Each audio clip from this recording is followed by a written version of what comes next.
श्री स्वामी समर्थ. जर तुमच्या आयुष्यात खूप अडथळे येत असतील किंवा एखादी इच्छा पूर्ण होत नसेल तर स्वामींचे 11 गुरुवारचे व्रत नक्की करून पहा. स्वामींचे 11 गुरुवार व्रत म्हणजे केवळ उपवास नाही, तर ती एक शुद्ध भक्ती आहे. आज मी तुम्हाला माझ्या अनुभवातून या व्रताची अत्यंत साधी, सोपी आणि शास्त्रोक्त पद्धत सांगणार आहे. हे व्रत तुम्ही कोणत्याही गुरुवारपासून संकल्प करून सुरू करू शकता. ज्या गुरुवारी सुरुवात करायची आहे त्या दिवशी जवळच्या स्वामी समर्थ केंद्रात किंवा मठात जाऊन स्वामींसमोर नारळ आणि खडीसाखर ठेवा. तुमची जी काही इच्छा असेल किंवा संकट असेल त्याबद्दल स्वामींना प्रार्थना करा की स्वामी हे व्रत निर्विघ्नपणे पूर्ण करून घ्या. त्यानंतर घरी येऊन प्रत्यक्ष सेवेला सुरुवात करावी. मांडणीसाठी कोणतेही कडक नियम नाहीत.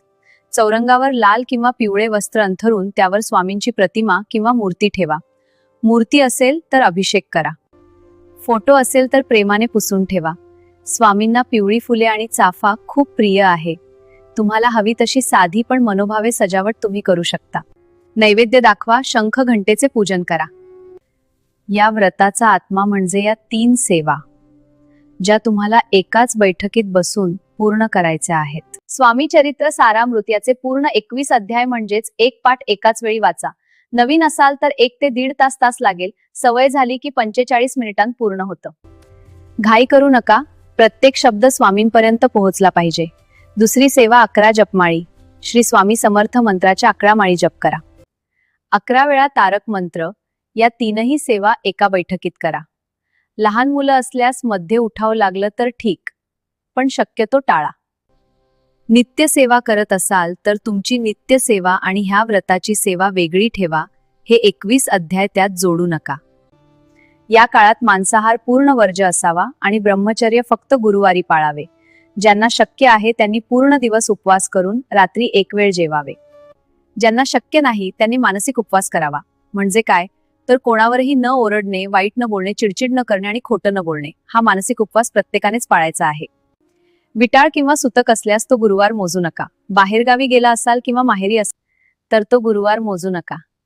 सासरच्या घरी असाल तर तुम्ही तिथे सेवा करून तो गुरुवार मोजू शकता. 11व्या गुरुवारी तुमच्या यथाशक्तीनुसार उद्यापन करा. 9 मुलं, 11 मुलं, जोडपे किंवा जे शक्य असेल त्यांना भोजन द्या. माझा अनुभव सांगते. मी तेव्हा नवीन ठिकाणी राहायला गेले होते, त्यामुळे तिथे फारसे कोणाला ओळखत नव्हते. तेव्हा मी जवळच्या स्वामी केंद्रात जाऊन आरतीला आलेल्या सेवेकऱ्यांना स्वामी चरित्र सारामृत प्रती आणि प्रसाद वाटला होता. स्वामींना तुमची परिस्थिती आणि भाव माहिती असतो, त्यामुळे मनावर दडपण घेऊ नका. हे व्रत कोणीही करू शकतं. बाळ, वृद्ध, तरुण, कोणीही काही मागायचं असेल तर कराच. पण त्यांनी जे आपल्याला भरभरून दिलंय त्यासाठी थँक्यू म्हणण्यासाठी सुद्धा हे व्रत नक्की करा. स्वामींचे हे व्रत केवळ इच्छापूर्तीसाठी नाही, तर त्यांच्याशी जोडलं जाण्यासाठी आहे. 11 गुरुवारचा या सेवेबद्दल तुमच्या मनात काही शंका असतील तर मला कमेंटमध्ये नक्की विचारा. ही सेवा सुरू करण्याचा संकल्प आजच करा आणि आपल्या आयुष्यात सकारात्मक बदल घडवा.